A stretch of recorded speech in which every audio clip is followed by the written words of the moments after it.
Hola, muy buenas tardes. Enguera Televisión, dentro del ciclo de entrevistas que ofrecemos a todos ustedes, hoy tiene el inmenso placer de presentarles a un enguerino muy importante, un enguerino con historia. Un enguerino que no es nada más ni nada menos que don Vicente Sanz Gómez. Vicente, buenas tardes. Encantado.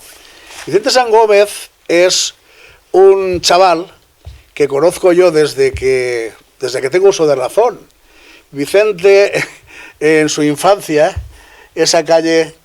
¿Cuál calle era? ¿Cuál, Vicente? La calle Divina Pastora. La calle Divina Pastora. Calle que tiene a su lado un barranco que era un barranco de batalla. Era un barranco donde todos los críos íbamos a jugar, a hacer nuestras guerras. Y desde entonces que yo le conozco a Vicente. Sobre todo yo conozco más a tu hermano Pepe, quizá por la edad... Lógicamente, por la edad somos contemporáneos, por decirlo de una manera. Coetáneos. Y aún todavía más a tu padre, Pepe. Para mí es una excelentísima persona, Pepe. Pepe el Llebrero. Es una excelentísima persona, una persona a la cual aprecio muchísimo, que tengo la oportunidad de verlo pues casi todos los días. En el hogar del jubilado, antes en el bar, va todos los días. Con las partidicas. A piñón fijo. Con las partidicas de dominó. Sí. Y sobre todo es un gran observador. Y un socarrón, más de lo que parece. Mucho más, me lo vas a decir. Aparte de esto, yo me acuerdo que cuando yo iba a trabajar a Canals, primero con el 600 y después pues, con los coches que he tenido, vamos, una anécdota, yo le veía con la motet que venía de trabajar de la huerta, porque he sido agricultor toda la vida y jornalero en una finca... Creo que por Cárcel era. Sí, en el puerto de Cárcel. Del balón de Cárcel, precisamente. Me lo encontraba siempre por la carretera cuando volvía a casa. En fin, esto es uno de los muchos detalles que tenemos del personaje. En este caso eres tú. Y recuerdo también, como no, a tu hermana. Tu hermana está casada con un buen amigo, Carlitos Zumosol. Cuando te diga tu vida. A él no le desagrada. Supongo que la ha subido. No le desagrada. Y bueno, este señor, don Vicente Sanz, es pues cronista oficial de la Villa de Enguera. La friolera de 26 años. Eso. ¿En qué año fuiste nombrado? Pues en el año 1989, que ya ha llovido un poco. Y este nombramiento... a pesar de tu juventud, porque claro, tú ahora tienes 54 años. Tú entonces eras un moñaco. Un moñaco que tenía una carrera y fuiste muy buen estudiante. ¿Y cómo fue el nombrarte? ¿Quién te nombró? Pues nada, esto curioso. Yo había acabado la carrera hacía 4 años y en ese momento pues decidieron renovar el cargo de cronista oficial y como yo había acabado, estaba bien relacionado, ya había publicado cosas en el libro de fiestas, había publicado varios estudios y demás, decidieron proponerme. En ese momento estaba al frente del ayuntamiento pues Enrique Sánchez y Juan Santamaría era el concejal de Cultura y me propusieron y salió el nombramiento. Y esto viene de entonces, del año 1989, y se ha proyectado hasta el momento presente. De hecho, hace unos meses me he ratificado en el nombramiento. En fin, yo en el cargo estoy a gusto, he estado trabajando, he hecho lo que he querido, me han dejado hacerlo tanto unas administraciones como otras, porque el cargo de cronista, pero la gente no suele saber exactamente en qué consiste, ¿no? Es un cargo de carácter institucional y el que ocupa el cargo pues se debe a la administración que elijan los ciudadanos en cada momento y colabora con ello. Y por poner un ejemplo para que se vea claro, en la administración que me nombró, pues por ejemplo montó Paco Santoja, era el director de la Casa de la Cultura, montó todos los actos del 750 aniversario y yo colaboré con él. Pusimos en marcha, por ejemplo, la edición del libro precisamente que recogía todos los estudios de la historia de Enguera hasta entonces, que se llamaba Aproximación a la Historia de Enguera. También hicimos el monumento que está en la Plaza de las Palmeras para recordar ese momento tan fundamental en nuestra historia, el de 750 aniversario. Luego, posteriormente, cambió la administración y en la siguiente administración, por ejemplo, se montó el año Tolsá como recordatorio, que ya ha quedado, por ejemplo, y nosotros también nos pidieron colaboración, colaboramos exactamente igual, y con la administración que hay ahora nueva, pues exactamente igual, nuestra función es esa. O sea, somos una especie de asesor histórico para materias de historia y cultura y te dedicas a eso. Y además yo todos los años publico en el libro de fiestas artículos, investigaciones, y bueno, cosa que me pida la administración y esté a mi mano, pues yo sin ningún problema así llevo todo este tiempo. Sí, porque claro, como bien dices, es un cargo honorífico y sobre todo gratuito. Gratuito. Es gratis et amore. Y gratis et amore. Y el caso es que también lo compagina, porque tú eres licenciado en Geografía e Historia y estuviste primero ejerciendo como profesor en Játiva, luego en Onteniente y de ahí pasas a Enguera y ahora en Enguera actualmente eres profesor, de geografía, en el instituto, de aquí, en el IES de aquí de Enguera. En el IES de Enguera, sí. Claro, lo digo porque al mismo tiempo ejerces tu magisterio alternando con tu dedicación, por decirlo de alguna manera, y con tu pasión, que me consta es así, de la historia de Enguera. De hecho, me ayuda mucho el hecho de tener la plaza en el mismo sitio, o sea, es tu pueblo, claro. Eres el cronista de tu pueblo y encima trabajas en tu pueblo, la verdad que eso te ayuda mucho. Incluso no solo a la hora de investigar, sino luego a la hora de proyectar muchas cosas. Por ejemplo, yo suelo hacer itinerarios históricos-artísticos por el pueblo como profesor, pero también aprovechando el hecho de que soy el cronista. Eso ayuda y también a la promoción del pueblo a nivel histórico, artístico y cultural. Es un poco una tarea que también tienes de alguna manera que desarrollar. Entonces, el cronista oficial, para que lo sepa todo el mundo, ¿cuál es la misión específica de él? Pues eres un asesor para temas de historia, cultura, patrimonio. Entonces el ayuntamiento quiere celebrar el año Tolsa, pues normalmente se pone en contacto contigo para que colabores, participes, hagas estudios, informes, cosas de esa naturaleza. O, por ejemplo, haznos por ejemplo, el año pasado, en el verano cultural, haznos una conferencia sobre el castillo. Pues tú coges, igual que yo, y en este caso también está el arqueólogo, somos los especialistas, hemos trabajado, lo hacemos. Son cuestiones que llevan asociadas un poco al cargo. Es un asesor de historia, cultura, patrimonio, honorífico, evidentemente, pero que está ahí y que dedica muchas horas. Pero está claro que tú también le dedicas, exactamente como bien dices, le dedicas mucho tiempo de investigación, porque eso claro. No es cuestión de tener un librito en casa e ir aprendiéndote lo que en él dice, ¿no? Sino y además, investigar, ratón de biblioteca.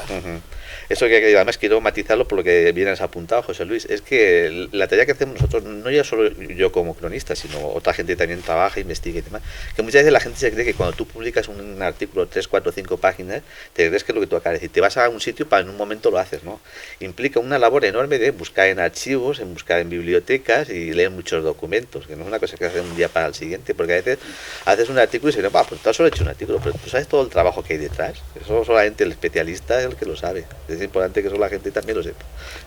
Y cuando tú vas a hacer una labor, pues larga, yo llevo publicando el libro de fiestas de Enguera desde el año 85, o sea, 30 años, que se dicen pronto. Y hablando de archivos, en estos momentos, ¿cómo crees tú que está el archivo de Enguera? Por ejemplo, tenemos catalogado toda la historia de Enguera, ¿hasta qué fecha lo tenemos? Tengo entendido que hubo una época en que por un incendio desapareció. No es un incendio, te lo explico, José Luis. Eso es lo que quiero yo saber.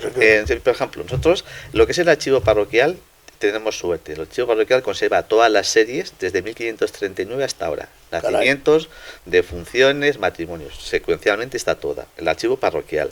Luego el archivo municipal, el archivo histórico está en la Casa de la Cultura, en la segunda planta. Entonces ahí conservamos la parte histórica, pero tenemos un problema. No es un tema de un incendio, José Luis. Es un tema de que Vicente Boix era cronista oficial del Reino de Valencia a finales del siglo XIX. Vino a Enguera, convenció al alcalde para que le permitiera llevarse parte del archivo. Se cargó en un par de carros, libros y demás, se lo llevó con la promesa de que haría un libro de historia de Enguera.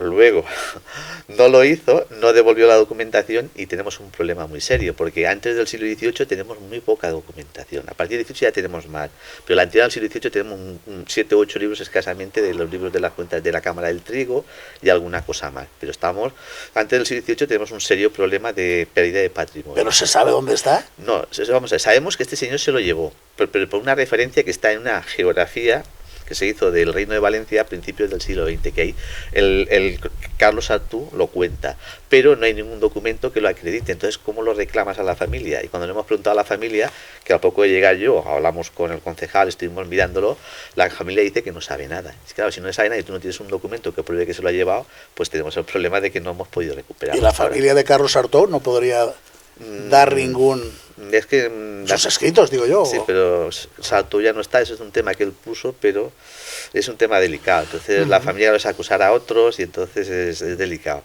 Entonces nos hemos encontrado con ese problema, que sí que lo hemos intentado mirar. Me imagino que administraciones anteriores a la actual, a la anterior, todos más o menos en algún momento se lo han planteado, pero cada vez que hemos mirado, por lo menos en el tiempo que llevo yo, hemos tropezado con ese problema. ese desconocimiento. Eso se lo llevó, no lo devolvió, pero no hay forma de acreditarlo y de recuperarlo. Entonces ahí perdimos eso. Antes del siglo XVIII hay algo, ¿no? Pero no tenemos la serie histórica. A partir del XVIII ya hay bastante y del XIX en adelante ya está prácticamente todo hasta la actualidad. Y eso me imagino que lo tendréis... Sí, está todo, está inventariado, está catalogado inventariado. porque la Generalitat hace unos años da unas ayudas a los ayuntamientos para que hicieran inventario y catalogación. Entonces está prácticamente inventario y catalogado. Otra cosa es que el lugar reúna las condiciones adecuadas, que eso ya es más discutible, no son las más adecuadas. Para, claro, son como siempre cosas que los ayuntamientos tienen unas prioridades y van dando las prioridades. Porque en la actualidad estás diciendo que está en la segunda planta. Esta es una planta. El lugar, claro, lo metieron ahí porque hay mucha documentación y el espacio que tenían. Cara al futuro, pues igual sería conveniente plantearse si algún día se vuelve a hacer alguna remodelación de edificios o algo, buscar otro sitio más adecuado. Pero es que ahí el problema tiene muy poca luz y está expuesto pues a, digamos, es verdad que los muros son gruesos, ¿no? Pero se nota. Las condiciones no son las idóneas, ni de luz ni de temperatura. Y Vicente, hablando de todo un poco, ¿a ti cómo te entra la afición esta, a la historia? Porque claro, tú cuando empiezas a estudiar, terminas el bachillerato y tienes un abanico impresionante de alternativas. Sí. ¿Te ha gustado siempre la historia? Bueno, si te lo explico, es una cosa muy curiosa en origen. Yo empiezo a habituarme a la historia leyendo los tebeos del Jabat y del Capitán Trueno. Joder, como tú. Empiezo a leerlos de pequeño, me gustan y me entra la afición por la historia. Es curioso, pero empieza por ahí. Luego ya empiezas a estudiar el sistema educativo, tienes la asignatura, me va gustando cada vez más, hago el bachillerato y luego cuando acabo el bachillerato tenía diferentes opciones. En esa época la historia estaba un poquito complicada, pero no estaba tan complicada como ahora. Entonces a la hora de elegir, pues dice, bueno, está complicada, pero es lo que me gusta. Creo que más o menos puede salir adelante. Me lo planteé, la saqué adelante y luego una vez acabé, pues eso, como le pasa un poco a todo el mundo, ¿no? Empiezas a bregar por aquí, trabajas de interino, trabajas en archivos, al final consigues entrar, pruebas la oposición y ya, pues, en fin, trabajas en una profesión que te gusta, una materia que me encanta porque yo disfruto con ella y un poco hasta el presente me he ido así. Bueno, yo he de recordar que a mí la historia pues me ha gustado siempre y me gusta, ¿no?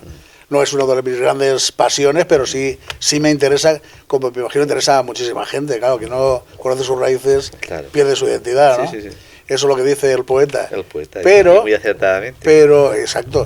Pero hay una cosa también que me llama la atención. Es cierto que la gente tiene ese interés que parece tener en la historia, porque yo te preguntaría, hay mucha gente que te pregunte, hay mucha gente que te diga, oye, Vicente, ¿podría consultar esto, podría consultar lo otro? O la gente está un poco pasiva a la expectativa, por decirlo de alguna manera, de la historia. Hombre, yo creo que en Enguera yo he notado que hay un cierto interés por la historia, hombre, no te voy a decir el 100% de la población, ¿no? Pero un porcentaje bastante alto sí, porque, por ejemplo, haces algún tipo de actividades de esta naturaleza, por ejemplo, la charla del castillo fue un éxito atronador, está a tope aquello. Y hay determinados temas que tienen que ver con nuestra historia que es verdad que a la gente le interesan y la motiva. Y luego también lo que tú acabas de señalar, yo por ejemplo a veces voy por la calle y hay gente que me pregunta cosas. Y no solo eso, lo bueno es que a veces me dice cosas que a mí me sirven de referencia y me sirven para hacer artículos e investigación, porque yo, una buena parte ha sido simplemente eso, cosas accidentales, que alguien de repente te trae una carta que ha encontrado no sé dónde, te la da, tú a partir de empiezas a ver, pues mira, aquí puedo hacer un estudio, es una cosa muy curiosa. Por ponerte un ejemplo, hace unos años me llega una carta de un señor cubano, un señor cubano resulta que era descendiente de uno que había nacido en Navalón, que resulta que se había ido en las guerras de Cuba, lo habían, por conscripción militar, por el servicio militar obligatorio, le había tocado marcharse allí, y se había quedado ya al final. Había tenido descendencia y hace unos 7 u 8 años resulta que por la ley que sacó el gobierno de Zapatero creo que los descendientes podían reclamar la nacionalidad española. Entonces este señor se puso en contacto conmigo para ver si le podíamos ayudar y tal. Entonces yo empecé a buscar, encontré la partida de nacimiento, investigamos y hicimos un estudio sobre él. Se lo enviamos y le ayudamos en lo que pudimos. Pero son cosas esas curiosas que a veces a partir de simplemente un comentario de uno de la calle o una carta que te da o una información que te dan, pues puedes hacer cosas y muy interesantes. Y a mí eso me ayuda mucho. No simplemente porque yo decida hacer esto, a veces simplemente son cuestiones accidentales y de esta manera uno que te encuentra en un arcón, como le pasó a uno, un himno, por ejemplo, a una sociedad obrera del siglo XIX, pues me lo pasó yo a partir e investigamos las sociedades de socorros mutuos. Pero fue porque una señora le encontró en un espejo detrás y me lo proporcionó y a partir pues montamos un artículo que hicimos hace 2 o 3 años, mi amigo Miguel Castillo y yo, que colaboramos bastante en estos temas. Son anécdotas que claro que recuerdas y que se producen, ¿no? Pero es cierto que muchas veces a consecuencia de encontrar alguna cosa determinada es el hilo que te lleva al ovillo principal. En ese caso, claro, tenemos muchas cosas aquí en Enguera. El otro día yo paseando, iba con mi mujer, ¿no? Íbamos paseando y salió a colación el tema del castillo, de si habían pasadizos, sí, sí. eso que se ha comentado tanto Sí, aquí, sí, ¿no? sí, sí. Que a dónde van a parar, que si la iglesia, que si el castillo. Sí, y, sí, sí. y paseando por aquí, porque íbamos a visitar a mis tíos que viven ahí al lado, vimos esa calzada que hay ahí, que lo he preguntado, y creo que a ti te lo he preguntado una vez. Eso tiene que tener un significado, eso es un camino. Sí, es un porque camino. no es normal. ¿A dónde irá ese camino? ¿A dónde iría? Porque lo conozco toda la vida. No, y de hecho tiene su antigüedad, no es reciente. Es antiguo, lo que pasa es que no hemos podido precisar todavía exactamente ni la finalidad ni la utilidad. El arqueólogo sí que está trabajando en el tema, porque claro, es que hay muchos elementos de nuestro patrimonio histórico artístico que sabemos que están ahí, pero el origen exactamente no hemos podido determinar de una forma clara. Y en este caso que tú planteas ocurre eso. Me ha gustado que me lo hayas planteado, porque a veces yo recuerdo una vez que me convocan a una conferencia para las amas de casa y el título era Todo sobre Enguera, partiendo del supuesto que yo iba a llegar ahí y lo iba a saber todo. Y yo cuando empiezo una charla siempre les digo, miren, yo no lo sé todo. Yo posiblemente soy uno de los que más sepa el pueblo, posiblemente sí, tengo mucho interés. Y lo que hay que tener claro es que es mucho más lo que no sabemos de nuestra historia que lo que sabemos. Sí. Pero es verdad que cada vez sabemos más. Porque hay un grupo de gente a nivel local que ha estado trabajando desde hace ya muchos años. Desde que Jaime Barberán montó el libro de fiesta, pues en el área de estudios que luego se creó en época de Juan Santamaría, esto ha ido mejorando. Y hay un grupo de gente, no solamente, no voy a poner la medida de que sea yo solo, que hay más gente, por ejemplo en Enguera, Manuel Simón Martínez, José Miguel Jiménez, han trabajado mucho en esto. Sí, han hecho una gran labor. Exactamente. O por ejemplo, Ana Rech, que es una chica de Alcudia de Crespins, también ha trabajado muchos temas. Pere Garzón, que es de Licor, también ha hecho estudios sobre la lengua, el habla, es decir, no solamente soy yo, pero hemos hecho un esfuerzo notable y ese área de estudio nos ha permitido cada vez saber más y mejor de las cosas. Pero insisto, es mucho más todavía lo que no sabemos que lo que sabemos. Pero también es verdad que hemos ido mejorando notablemente en los últimos años, porque el área de estudios se ha construido desde los años 80 y en ese sentido pues nos permite eso, reconstruir y tener un acercamiento a la historia. Y el libro de aproximación a la historia vino a ser una recopilación, ojo, de lo más serio, lo que tenía rigor. Porque claro, el problema a veces de estos temas es que hay mucha gente que dice cosas y resulta que no las fundamentan nada, la gente las oye y luego las repite y a veces casi se convierte en la historia oficial. Por eso hay que tener mucho cuidado. Como lo que me estaba diciendo de la leyenda de que si hay pasadizos desde el castillo a la iglesia. Eso sí, eso está en el imaginario popular, la gente lo dice, pero pruebas no ha habido ninguna. Eso un poco con el misterio que tiene a veces la historia, ¿no? El castillo sí que hay cosas que sabemos, o de la iglesia eso sí podemos verlo, pero es a partir de documentos y de hechos que se puedan constatar.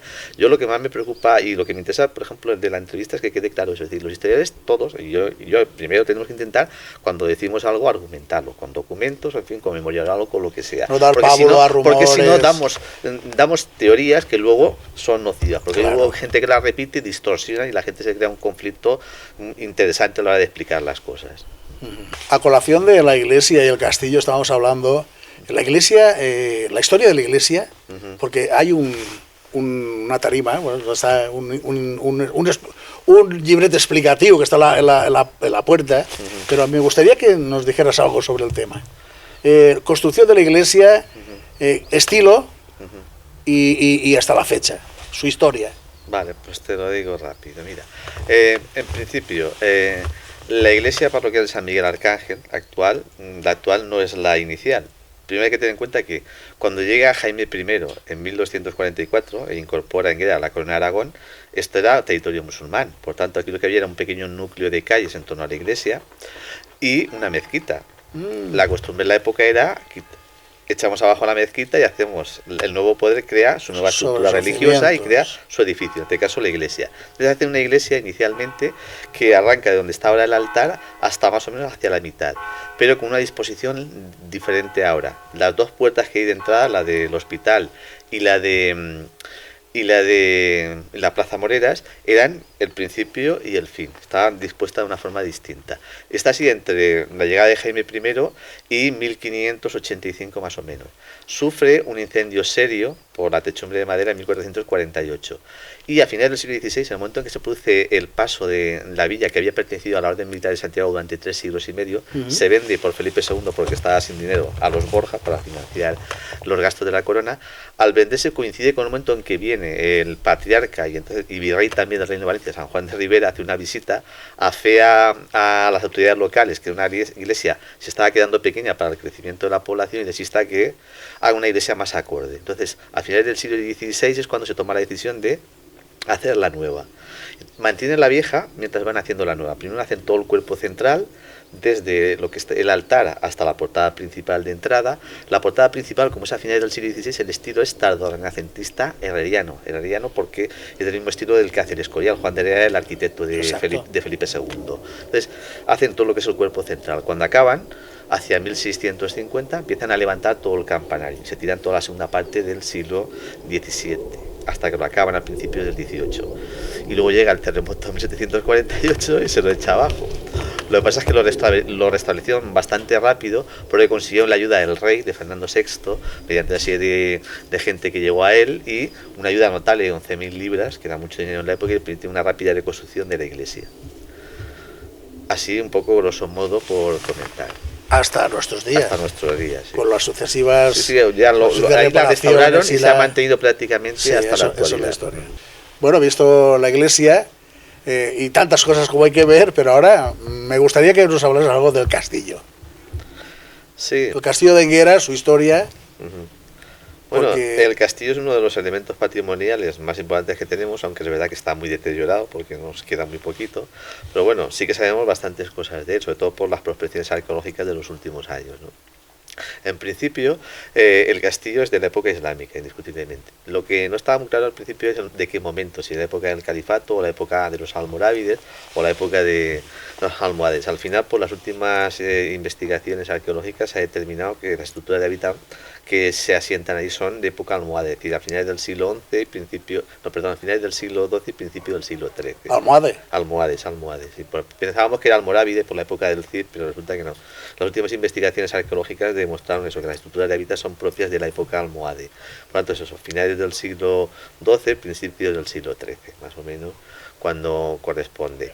Lo que es toda la parte central que nos queda. Es verdad que también se han encontrado algunas cosas de siglos anteriores, pero lo que es el eje central de la estructura de construcción, según los servicios arqueológicos municipales, corresponde a ese periodo. Bien, el castillo está ahí pues lógicamente por razones defensivas, como están prácticamente todos los castillos. Tiene importancia porque en la época final del Islam y sobre todo posteriormente en la época inicial cristiana forma parte del sistema defensivo de esta zona al sur del Reino de Valencia, el momento en que todavía las zonas más al sur pertenecían al Islam, en una época de guerras, ¿no? Entonces el sistema defensivo se basaba en los castillos. Entonces el Enguera es relevante porque ejerce una función de apoyo al central. El central es el de Seativa y entonces están todos los demás de la comarca y el de Enguera de un punto central de complemento junto a este. Y es importante porque, por ejemplo, lo que sabemos, en 1765, en el contexto de la guerra entre la corona de Castilla y la corona de Aragón, el rey se tiene que retirar y ordena que sea demolido, que eso es lo que dice todo el mundo. Fue volado, bueno, lo volaron con celemines de pólvora, con muy limitados en la época, pero hicieron lo que pudieron, pero la orden la tenían de volarlo. Eso no significa que el resultado, que la situación actual venga de ahí. Hubo una destrucción, pero no fue muy grande, porque en la época los recursos que tenían con pólvora no eran como pueden ser ahora para destruir una edificación de esa naturaleza. Sí que le causaron un cierto daño, pero luego hay unos documentos que hemos encontrado que indican que fue rápidamente restaurado.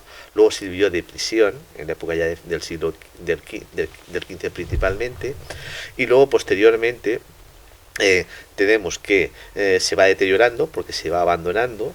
Y luego ya, eso sí, el estado actual es por el deterioro físico de quedar abandonado y sobre todo por el terremoto de 1748, que acabó de abandono más el terremoto lo deterioró definitivamente.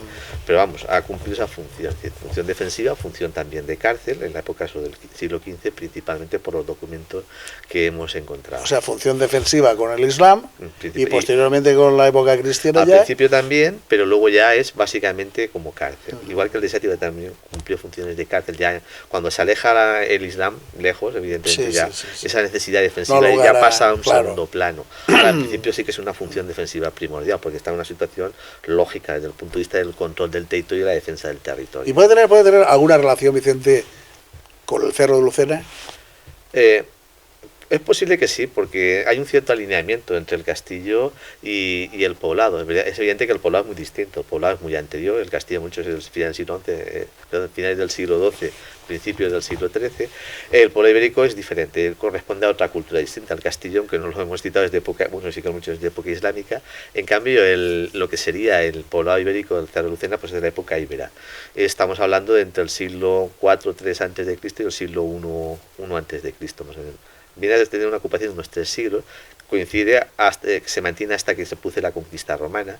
En principio están en el cerro por lo mismo que hemos señalado en el caso del castillo, es la función defensiva y también disponer de agua. Abajo está la fuente de Lucena y hay unas tierras muy fértiles, entonces complementan a ambas cosas. Y perdona, tanto en un sitio, o sea, tanto en una época como la otra, hablando aquí del castillo, ¿se sabe la población que tenía el castillo? ¿Se sabe si era un castillo poblado? No tenemos datos. No para eso tendrías que, o sea, si hubiéramos tenido esos datos, o sea, que decir, los documentos que te decía antes, si hubiera conservado algo de eso, igual podríamos saber, pero no, a ese nivel sabemos que está ocupado, pero datos de la gente que pueda haber no hay ningún documento específico. ¿Y en el cerro? En el cerro es, por lo que han determinado los servicios arqueológicos, está bastante, digamos, poblado, porque es más grande de lo que en principio tenemos. Hemos desentrañado una parte, pero quería por desentrañar una parte más grande. Entonces ahí sí podría ser ya una ocupación más amplia, ¿no?, respecto a lo que sería normalmente. Por ponerte un ejemplo, en el caso, luego hablaremos del núcleo urbano islámico, el que se encuentra Jaime I cuando llega, pensemos que son 5 o 6 calles en torno a la iglesia. En Lucena estamos hablando de un espacio mucho más grande, entonces posiblemente, evidentemente, la población sería bastante más numerosa. Ahora, citar así como entre 1.000 y 2.000, pues eso ya sería calcular mucho, pero vamos, es un núcleo importante. De hecho, en lo que es la zona ibérica en la que estamos, que se llama la Contestania, que era la zona que iba desde el río Segura al río Júcar, la ciudad central era Saiti, luego Saitavi, la actual Seativa. El siguiente en importancia es el pueblo ibérico de Lucena, que luego conectaba con el que hay en Meca. Entonces hay una interrelación y un camino que asegura esa vía de comunicación. Pero el poblado, desde luego, es relevante, porque además solo hemos encontrado solo se ha excavado una parte, queda todavía bastante por excavar. Y tenemos el problema de la desafortunada situación de que no hemos encontrado la necrópolis, que es lo que nos podría dar más información sobre cómo vivían, cómo eran. No obstante, eso no quiere decir que no sepamos nada, sabemos bastante, porque en el Museo Arqueológico Municipal quedan bastantes restos y todos sois conscientes, habéis visto siempre las piedras de moler, que nos han aparecido por casi cualquier sitio. De hecho, lo suelen encontrar campesinos arando el campo, que de repente desaparecen y se encuentran los restos. Un poco el caso que pasó aquí a mediados de los 60, que se lo encontraron de esa manera. A mediados de los 60 lo descubren, hacen una serie de campañas y prácticamente desde entonces, luego ya hasta una que se hizo hace 12 o 13 años, ya no se hizo ninguna más. Pero por eso tenemos esa parte solamente, queda todavía bastante más por hacer, pero claro, eso es como todo, cuesta dinero, las propiedades económicas son muy caras y los ayuntamientos tienen unas prioridades, y por ejemplo en una época como la actual, donde hay otras prioridades, lógicamente por las circunstancias, pues claro, tienes que determinar en qué te lo gastas, y eso pues en fin, eso corresponde a los políticos, nosotros ahí no podemos decir nada. Y ya tirando un poquito más atrás, nos vamos al Barranco del Gatillo, al Chaco la Pregunta, a las pinturas rupestres. Sí, sí. Pues sí, eso también son, dentro de nuestro patrimonio histórico artístico, son de lo más preciado. Por ejemplo, el Barranco del Gatillo, como tú has dicho, ahí encontraron hace unos años un yacimiento muy importante con enterramientos y algo que lo podemos estar orgullosos. En toda España solamente hay unas 40 espadas de frontón, y una de las pocas que hay se encontró precisamente en el Barranco del Gatillo, un tipo de arma muy especial de la época íbera. Y aquí hay una de las, creo que hay unas 40 o 50 en todo el país, me comentó el arqueólogo, por tanto podemos estar contentos, es un hallazgo importante. Y luego el más relevante de todos es las pinturas del Charco de la Pregunta, en el Barranco de la Hoz. Porque eso, claro, esas pinturas que hay una cierva y un cazador representados, son del Neolítico, en torno al quinto milenio antes de Cristo, y forman parte de todo un conjunto que son el arte rupestre levantino. También destaca la Cueva de la Araña en Bicor, que es la más conocida de todas, pero todo lo que es las pinturas del arco levantino han sido declaradas por la UNESCO Patrimonio Cultural de la Humanidad, y eso hay que estar muy orgulloso, y hay que ver la forma de promocionarlo a efectos de promoción turística principalmente, porque pues uno de los elementos de riqueza que tenemos para el futuro. O sea que tenemos una historia tremenda, muy diversa, tremenda, y además, desde muy antiguo. José Luis, exacto, es muy antiguo, además que no es, a lo largo de la historia por España han pasado numerosas civilizaciones y numerosos pueblos, ¿no? Por aquí no han pasado todos, pero que casi todos han pasado, sí. De momento, por ejemplo, hay unos como los visigodos que todavía no hemos encontrado nada, ¿no? Entonces no podemos acreditarlo, pero por ejemplo los romanos sí. Los romanos tienen, cuando el pueblo de Lucena, ellos lo conquistan, obligan a los ibéricos a descender al llano, y si están en la finca y allí hay agua y aprovechan, y hay algunos yacimientos cerámicos, por ejemplo. Luego también en el Alto de Vistabella, en Faracó, también hay restos de estructuras de hábitat romano, por tanto tenemos romano. Tenemos época islámica, tenemos el posterior mundo cristiano, pero también tenemos de los periodos anteriores eso. Tenemos el neolítico, tenemos la edad del cobre, que ahí está, por ejemplo, el yacimiento de la cueva de las Calaveras, que es muy importante. Vino un arqueólogo muy conocido a finales del siglo XIX, Villanueva y Piera, a investigarlas por la importancia que tenían. Villanueva y Piera. Villanueva y Piera se llamaba. Luego, por ejemplo, también tenemos de la época del bronce, pues el yacimiento que tenemos ahí en la Peña Alto Sal, en la parecida hay mosiles y demás. En el Castillarejo, que hay una serie de vasos cerámicos, también eso, por ejemplo, es del bronce. O sea que tenemos una secuenciación desde la más remota antigüedad hasta el presente. No tenemos todas las civilizaciones seguramente, pero tenemos casi todas. Y lo tenemos clasificado convenientemente. Y la mayor parte, por lo menos, ya lo tenemos bastante determinado. Evidentemente, queda mucho por hacer, como todo, pues eso, depende de los recursos que tengas, pero buena parte de ello sí que lo tenemos bastante sistematizado. Luego la labor del arqueólogo, en cierta manera, es positiva. Están haciéndolo y está trabajando bien. Exacto, sí, dentro de los medios que tienen, como todo, y ha habido, por ejemplo, en 2004 hicieron una campaña porque habitaban recursos de la Generalitat y pudieron hacer una campaña especial. Luego, cuando no tienes eso, pues se dedican a inventariar. Pues claro, una cosa es la campaña de excavar, pero luego todo lo que has cogido tienes que ir haciendo el inventario, el catálogo y demás. Y eso es un trabajo que no se ve, pero que es un trabajo enorme que hay que reconocer también de alguna manera. Entonces, es muy importante. Entonces, tenemos en lo que es cuestión de yacimientos arqueológicos, tenemos una diversidad enorme, pero también es verdad que tenemos el cuarto término municipal de la provincia. El de Enguera es el cuarto, y eso implica lo que implica. Una gran ocupación del tiempo, la enorme extensión, por lo que te digo, que es el cuarto término municipal en cuanto territorio de la provincia. Claro, más posibilidades de que exista. De que tengas más, evidentemente. Claro.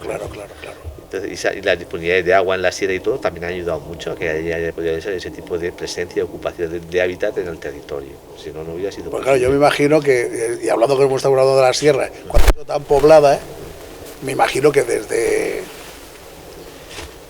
mucho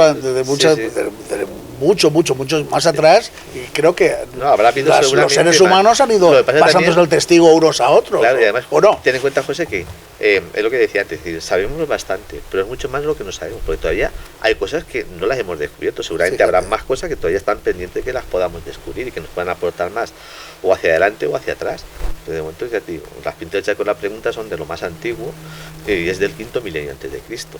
Y entonces eso es significativo, claro. Es que posiblemente también haya 5.000 años antes de Cristo. El quinto milenio antes de Cristo. Se dice pronto. Entonces es el neolítico medio, y entonces, claro, no te. No, pues es una cosa que desconocía yo, que es patrimonio de la humanidad. Sí, eso lo declaró la UNESCO, porque ahora, en fin, todo el mundo intenta que la UNESCO te reconozca porque tiene una gran proyección a efectos de turismo y a efectos de desarrollo económico. Por ejemplo, este año las Fallas están peleando para conseguir a final de año que la UNESCO las declare Patrimonio Cultural de la Humanidad, porque si te declaran es un reconocimiento, es una proyección, es una publicidad magnífica, excepcional, y por eso en ese sentido nosotros tenemos esto, pues tenemos que intentar ir potenciando en la medida de lo posible, y eso los servicios turísticos municipales pues están en ello y tendrán que seguir en la misma línea, porque lo que tengamos tenemos que utilizarlo como un reclamo clarísimo, y además estar orgulloso de ello y potenciarlo.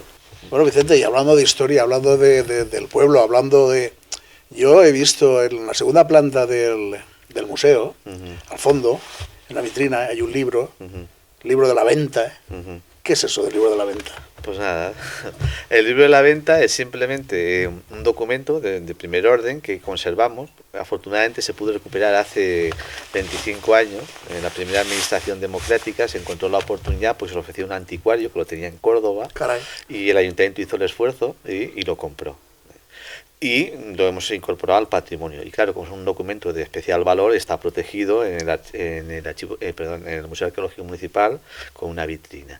Bien, es un libro único y excepcional para lo que es nuestro patrimonio histórico-artístico, porque, como explico antes, anterior al siglo XVIII tenemos muy pocas cosas. Entonces, ese es de los pocos que podemos conservar. Es magnífico por la forma como está hecho, conserva las miniaturas de la época, las imágenes estas como se hacían, luego conserva 3 lenguas porque se empieza en latín, luego sigue en castellano viejo, también hay algunas en valenciano, en función de lo que recoge el documento en sí.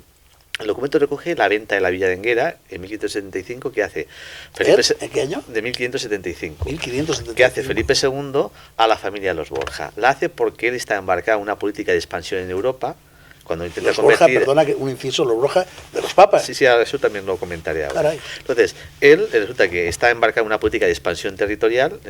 La monarquía hispánica ya no es la Europa cristiana bajo Carlos V, ese gran imperio que había tenido su padre, pero él quiere mantenerlo. Entonces, para mantenerlo se embarca en una serie de guerras que son muy caras. Entonces necesita dinero. Llega un momento que necesita dinero y ¿qué hace? Desde época de los reyes católicos resulta que los reyes eran los maestres de las órdenes militares. Claro. Y Enguera pertenecía a la Orden Militar de Santiago porque, luego lo comentaremos, Jaime I, cuando la conquista, al mismo momento que la conquista, la cede a la Orden Militar de Santiago. Durante 3 siglos y medio esta la administra. Hasta que Felipe II, como es el maestre, necesita dinero, echa mano de esa situación y lo que hace es venderla. ¿A quién se la vende? A la familia de los Borja. Claro, las guerras del imperio eso traían, ¿no? Ventas forzadas por falta de capital. Hombre, me decías, ¿y se vio forzado a hacerlo? Claro, se vio forzado porque, mira, durante el reinado de Felipe II se declararon 2 bancarrotas. O sea, que imagínate cómo estaba el tema. Entonces, por eso él le toca culminar el proceso que había iniciado su padre de desagregar, que se llamaba, de la corona los terrenos de la orden militar. Entonces, en este caso, echa mano de la propiedad que tiene en Enguera y en 1575 se la vende a los Borja.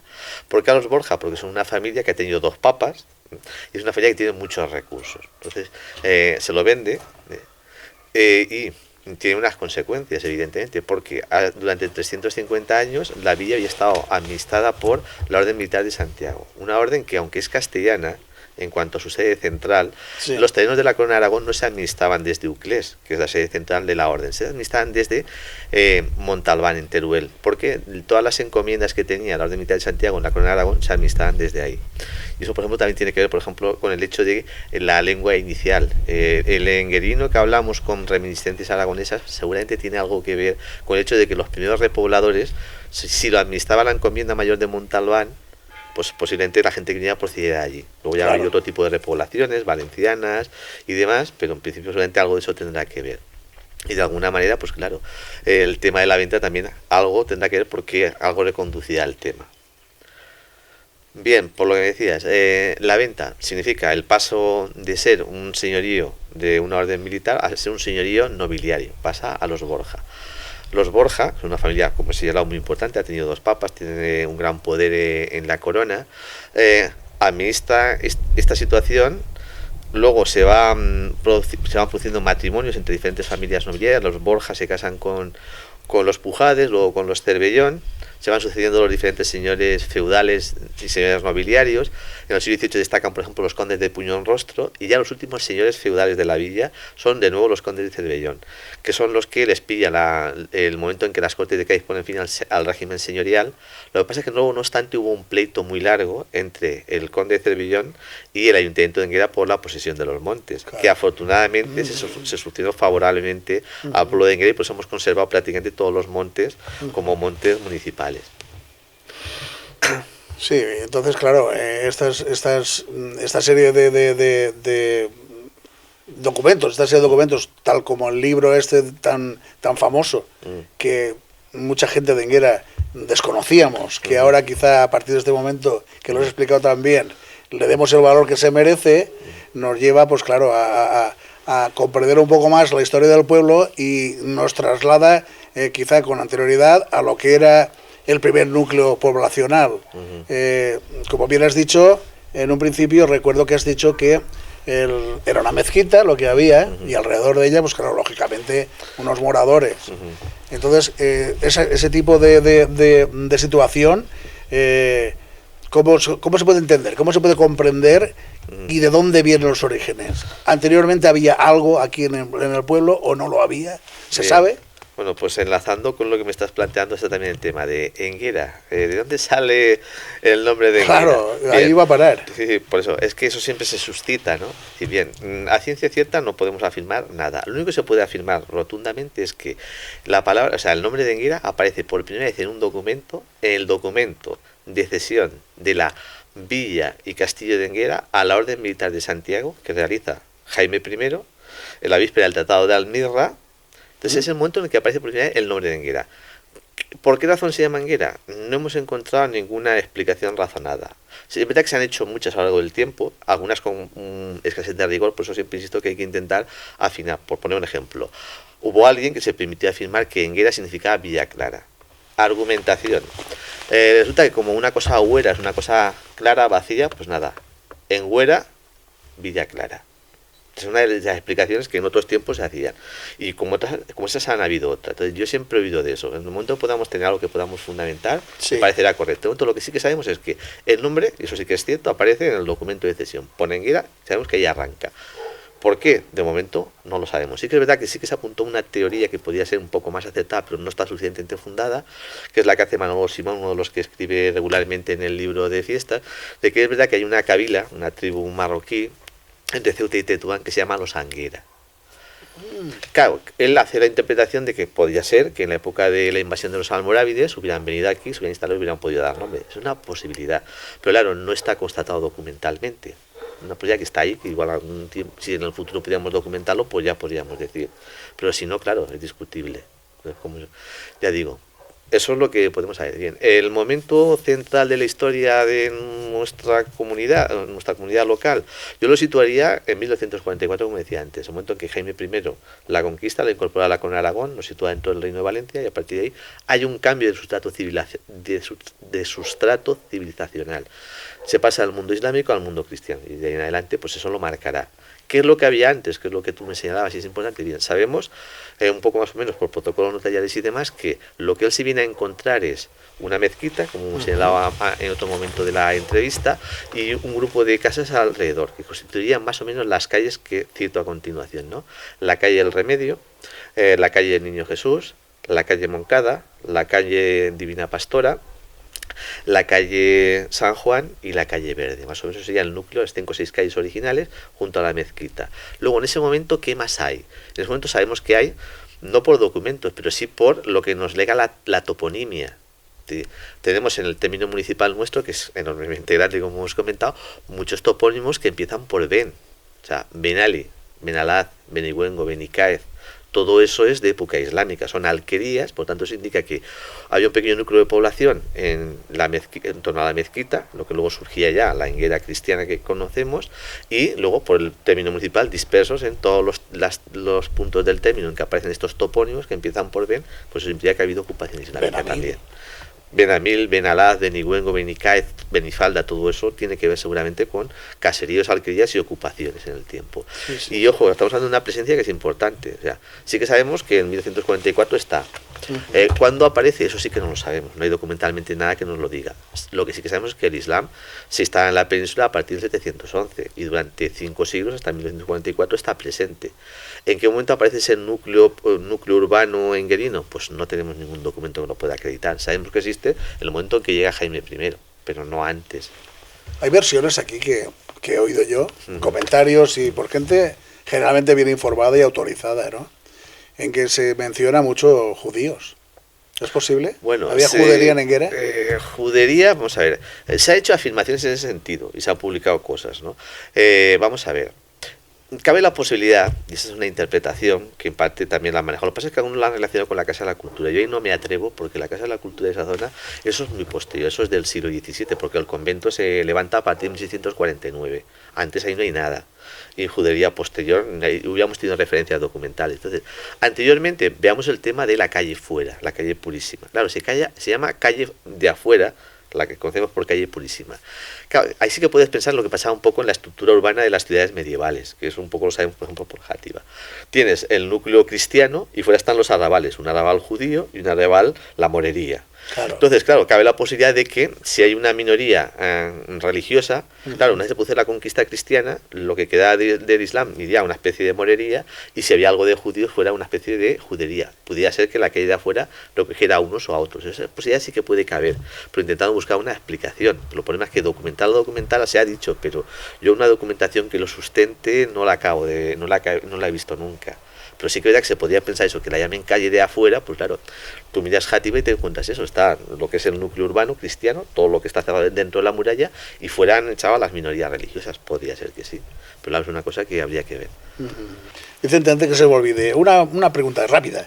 El convento de Carmelitas Descalzos, fuente de saber, cuna de grandes personalidades en el tiempo que estuvo en Enguera. Sí, el convento está funcionando entre 1649 y 1835, se produce la desamortización de Mendizábal y se tienen que marchar. En ese periodo, evidentemente, es la única institución educativa y cultural importante que hay en el pueblo, porque no había un sistema de educación pública como hay ahora. Por lo tanto, la gente que pudiera hacer la cultura sería ahí. Pues estupendo, Vicente. Yo solo me resta decir, si quieres añadir algo a la entrevista, algo que se te haya quedado al tintero, ahora es el momento. Sí, simplemente que el primer artículo que publiqué en el libro de fiestas, mi primer estudio histórico, fue precisamente sobre el libro de la venta de Enguera, que se compró en el año 84. No hace 25, sino hace 30 años. Fue el primero que hice. Bueno, pues nada, esto ha sido todo. Nosotros te agradecemos muy sinceramente tu presencia aquí esta tarde, la charla que hemos tenido tan interesante y, como te digo, agradecerte esta lección magistral de nuestra historia y aprovechar que todos los seguidores también sepan de qué va la película. Nunca mejor dicho, Vicente, muchísimas gracias por tu presencia. Encantado de veros, y siempre a tu disposición. sobre todo en la Costera Blanca. Muchísimas gracias. Es un lugar excepcional para mí. Muchísimas gracias.